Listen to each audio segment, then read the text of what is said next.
Muito bem, estou de volta com você nesta manhã de terça-feira, hoje 5 de março. Sabe de quem é aniversário hoje? Da querida Ana Laura. Ana Laura é filha da nossa amiga Luciana Parreira e ela está fazendo aniversário hoje, então receba todo o carinho e que você tenha muita prosperidade, muita saúde, viu? Uma vida linda, é o que eu te desejo, Ana Laura. Um beijo para você. Obrigada por compartilhar, viu, Luciana?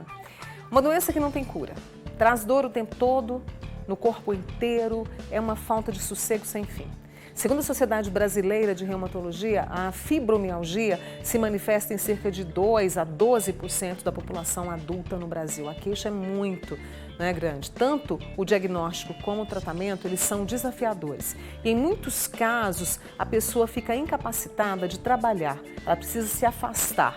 Hoje nós vamos conversar com duas profissionais que estão aqui comigo. Eu faço questão de apresentar para vocês a médica da família, a Poliane Cristina Dias Ferreira, e a advogada Isabel Andrade, ela que está ali na área da Previdência, né? Então, muito obrigada mais uma vez a vocês duas, vai ser uma conversa boa e você participa também. Deixa eu começar com a Poliana, Isabel, né, para a gente entender. Diagnóstico e tratamento são desafiadores. O que a gente tem até para fazer com que esse diagnóstico seja o mais assertivo e o mais rápido, Poliana? Obrigada por ter vindo, viu? Obrigada pelo convite. Então, a fibromialgia, ela é uma amplificação dolorosa, né? Então, a pessoa que tem um diagnóstico de fibromialgia, ela percebe a dor de uma forma muito mais intensa e ela tem estímulos que não são dolorosos para pessoas que não têm a fibromialgia, faz com que essa pessoa sinta dor também. Então, o que acontece? Dor é uma coisa comum, né? Muitas pessoas sentem dor, então dor de cabeça, dores no corpo. Então, quando alguém inicia uma dor, primeiro começa a investigação para aquela dor. Né? Então, acontece uma série de investigações, uma série de exames, e muitas vezes é difícil para o profissional entender que existe algo ali por trás daquela dor mais intenso do que simplesmente a dor, né? Então, essa é a grande dificuldade do diagnóstico, porque começa com dor, e dor pode ser qualquer outra alteração no corpo, né? Então, quando a gente pensa no diagnóstico da fibromialgia, é muito importante para o profissional que está avaliando não se limitar apenas na dor, né? Então, é importante tanto para a pessoa que está sentindo, quanto para o profissional que está fazendo essa avaliação, entender que eu preciso olhar para além da dor. Existem outros sintomas associados, existe dificuldade no sono, uma fadiga crônica, que é aquele cansaço o tempo inteiro, existe uma alteração cognitiva, dificuldade de raciocínio, dificuldade de humor, alterações no humor. Então, quando a gente associa todos esses outros sintomas associados à dor, então a gente entende que a gente pode estar diante de um diagnóstico de fibromialgia, né? E aí depois eu quero saber do tratamento, o que tem, se é muito específico para cada um. Isso. Porque nesse caso que a Poliana está trazendo para a gente, né, Isabel, a questão da dor, e é uma dor, eu imagino que seja insuportável. Isso. E aí muitas pessoas não conseguem trabalhar, não conseguem realizar as suas tarefas que estavam acostumados. A gente tem a possibilidade de pedir um auxílio-doença? Tem nesse sim. caso? Essa patologia, ela traz de fato essa incapacidade, né?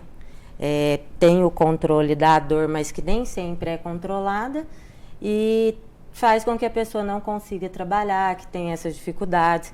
A doutora está aqui também para confirmar que traz um diagnóstico, maioria das vezes, psicológicos ou psiquiátricos, que acompanha isso. Aí, são 2 benefícios previdenciários que tem direito, o auxílio-doença e a aposentadoria por invalidez. O que muda nesse direito se vai ser reconhecida de caráter definitivo ou temporário, né? O que a maioria das pessoas perguntam também, mas se é uma doença que não tem cura, como que é temporária a incapacidade? É porque na maioria das vezes é uma doença que, por mais que não tenha cura, consegue controlar a dor, né? Existem poucas pessoas, eu acredito que não são a maioria, mas que têm sucesso com o tratamento. Aí vai passar por uma avaliação pericial, o perito vai avaliar se a capacidade é temporária ou se é permanente, e com isso vai definir o tipo de benefício que a pessoa tem direito, né? E é tão minucioso porque precisa de laudo, né? E isso que a Isabel trouxe é muito importante. Quer dizer, isso afeta o corpo, mas também a mente, né? E a pessoa pode entrar num processo ali de algum transtorno. Isso mesmo. A fibromialgia, ela é uma alteração no cérebro, né? Uma alteração dos neurotransmissores, existe uma alteração do funcionamento do cérebro. E como consequência tem essas alterações emocionais também que vêm como mecanismo da doença mesmo, né? E aí, como a Isabel falou, exatamente, não tem cura, mas a gente tem controle da doença, né? Então é possível controlar a dor, é possível controlar as alterações emocionais, as alterações de sono. E um tratamento com um acompanhamento adequado, a gente consegue melhorar muito a qualidade de vida dessa pessoa, né? Então, assim, para além do tratamento, existem alguns estudos que comparam, por exemplo, a qualidade de vida da pessoa que tem fibromialgia com a qualidade de vida de outras doenças. Certo. E foi mostrado que a qualidade de vida da pessoa com fibromialgia é pior do que a AIDS, é pior do que quem convive com câncer de próstata. Tamanha a intensidade do impacto da doença, né? Como que isso afeta. E associado a essa questão da dificuldade do diagnóstico e do tratamento. Infelizmente, é uma doença que a gente não tem um remédio que eu vou falar, você vai tomar esse remédio e vai curar a sua doença, né? Então, a gente trata os sintomas e as alterações que essa pessoa apresenta. E como é uma doença crônica, o tratamento tem que ser crônico, né? Ele tem que ser a longo prazo, que é uma das grandes dificuldades, porque o paciente sente dificuldade de continuar fazendo uso dessa medicação. Um exemplo claro é que, por exemplo, uma das medicações que a gente utiliza para tratamento, ele é um anticonvulsivante. Então, o que acontece? A pessoa começa a tomar a medicação e olha o remédio e fala, mas o doutor está me dando um anticonvulsivante, né? Como que? E para de tomar, e para de fazer o controle. Mas por quê? Porque ele atua no sistema nervoso central, alterando essas percepções da dores e alterando essa percepção emocional também que a fibromialgia traz. Então, tem que ser muito bem conversado o tratamento, né? Explicado para o paciente também se colocar como ativo em frente ao diagnóstico e à condição de saúde. Eu vou trazer algumas perguntas da turma que está participando aqui. A minha amiga Ana de Uberlândia, ela falou, Mônica, já são 20 anos de luta e dor. E ela disse, uma dificuldade maior é porque, como é uma dor invisível, o INSS, ela está com dificuldade nisso, Isabel, não concede o benefício. Já tentou várias vezes com laudos e é sempre indeferido. E aí, minha amiga? Isso que eu ia falar, é a respeito de ser uma doença que não é visível, que ela vai passar pela avaliação pericial, o médico não vai conseguir avaliar só de olhar.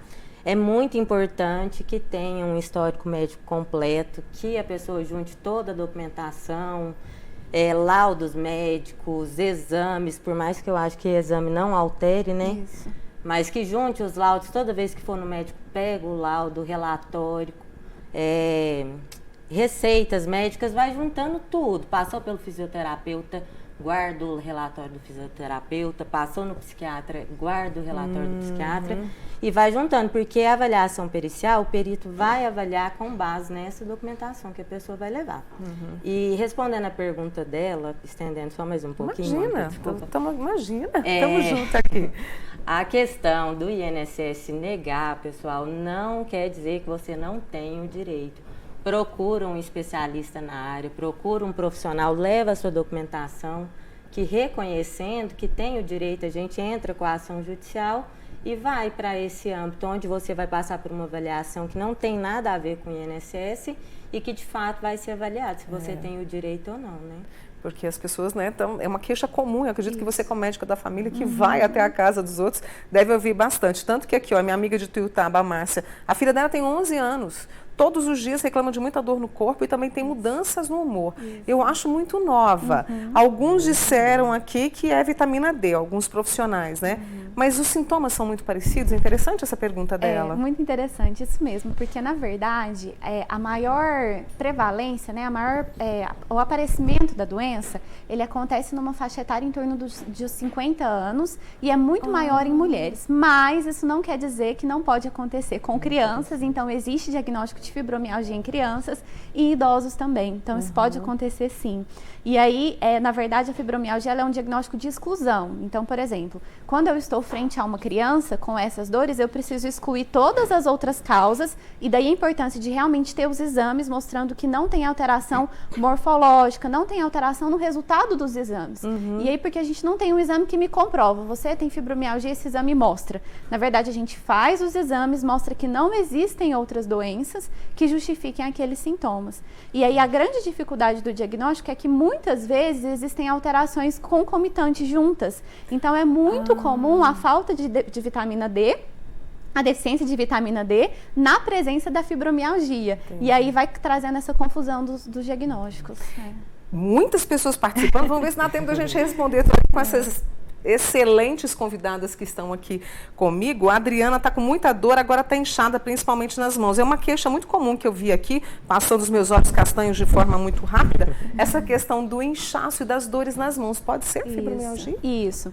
Quando a gente vai fazer um diagnóstico de fibromialgia, existem 18, 19 pontos que a gente pontua no corpo. Então, existe essa quantidade de regiões todas do corpo para a gente fechar um diagnóstico de fibromialgia. Aí tem algumas alterações de pontuações, mas eu posso ter 3 ou 7, dependendo da classificação que a gente faz, pontos dolorosos no corpo, né? Pra gente fechar. Tá. Então, na verdade, são várias regiões do corpo, não existe um local específico. Eu tenho dor nas mãos, eu tenho fibromialgia. Eu posso ter dor nos pés, dor na cabeça, dor no pescoço, desde que seja, no mínimo, mais do que 3 pontos pra gente realmente fechar esse diagnóstico e dizer que é fibromialgia. Uma coisa que eu quero discutir com a Isabel aqui agora, eu preciso voltar a trazer esse tema aqui, porque tem muita pergunta. Não apague as suas perguntas, tá? Por favor. É que ontem o Distrito Federal, né, acho que foi no final de semana, foi aprovada dia 1º foi aprovada uma lei lá no Distrito Federal, considerando a fibromialgia, deficiência em Minas também. O que isso significa? Aí eu vou precisar que você seja um pouquinho objetiva. Senão eu ficava a manhã inteira com vocês aqui. Essa lei, na verdade, ela já é promulgada aqui em Minas Gerais desde outubro de 2023. Ela prevê que o portador da fibromialgia tem os mesmos direitos que a pessoa com deficiência, desde que a doença se enquadre como deficiência, né? Entendi. Então, as pessoas acham que só pelo fato de você ser portador, você já tem esses direitos. E não é assim que funciona. Então, a pessoa tem que ter as limitações funcionais, a alteração estrutural, tem que ter pelo menos a dificuldade do convívio com a sociedade, não estar em igualdade.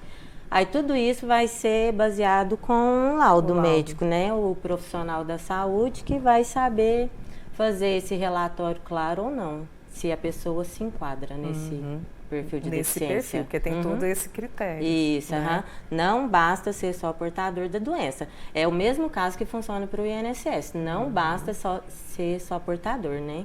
Tem que existir a incapacidade permanente. Ganhei mais um tempinho aqui. Qual o melhor exercício? Pergunta uma outra amiga nossa aqui, Poliana.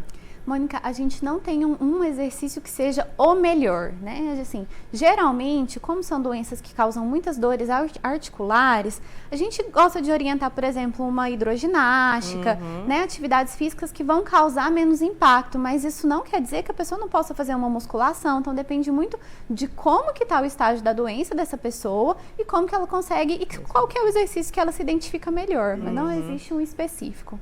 Tem uma diarista aqui que está sentindo dor todos os dias. Ela é um caso que, de repente, pode pensar nesse auxílio, né? Imagina, trabalha rapidamente. E é interessante também fazer uma ressalva, Mônica, que mesmo que se a pessoa não for contribuinte para o INSS, procura um profissional para a gente ver se enquadra num perfil de benefício assistencial. Que às vezes, se conseguir qualificar a incapacidade da pessoa, ela entrar no requisito de miserabilidade, a gente consegue colocar num benefício assistencial, mesmo não contribuindo para o INSS. Essa é a Isabel Andrade, ela que é advogada ali na área da Previdência, e a Poliana Cristine Ferreira, ela é médica da família. Essa conversa boa demais da conta que você pode rever. Meninas, muito obrigada, tá? E a gente vai desmembrando aí os assuntos, né? Tudo que vem com a fibromialgia, tá bom?